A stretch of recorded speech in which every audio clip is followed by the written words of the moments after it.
Nagsimula na ang multilateral maritime exercise sa pagitan ng Pilipinas, Amerika at France. Kumuha tayo ng update mula kay Patrick De Jesus. Live, Patrick.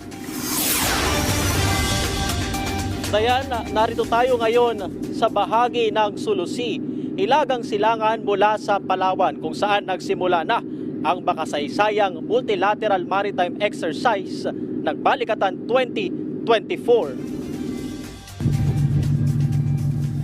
Bago magtanghali nitong Huwebes, isa-isang naglayag mula Puerto Princesa, Palawan ang mga barkong kalahok sa multilateral maritime exercise na bahagi ng Balikatan 2024. Kasama sa Pilipinas ang patrol vessel ng Philippine Navy na BRP Ramon Alcaraz at landing dock ship na BRP Davao del Sur. Sa France, ang frigate FS-734 Vendémiaire ng French Navy, habang USS Harper's Ferry naman sa Amerika.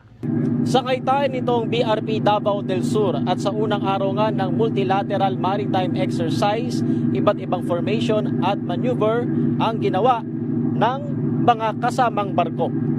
Very significant itong ginagawa natin. For the first area, we will be having yung tinatawag natin na division tactics or OW maneuvers.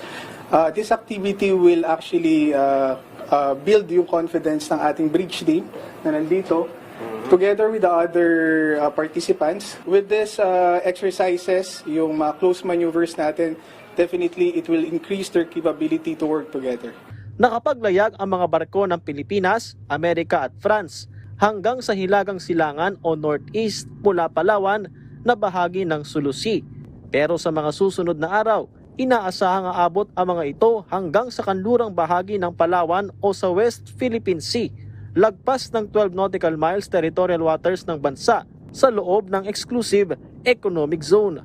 We will be having different areas just like the maritime search and rescue, the gunnery exercise, and then cross-deck landing. At the same time, meron din tayong mga photo exercise with the different participants.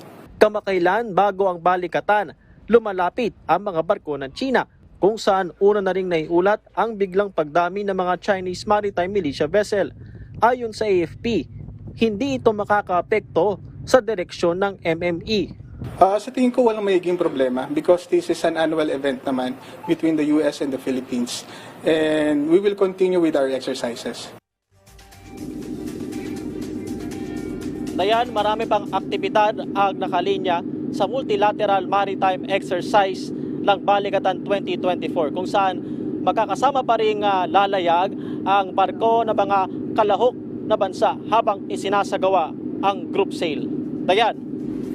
Maraming salamat, Patrick De Jesus.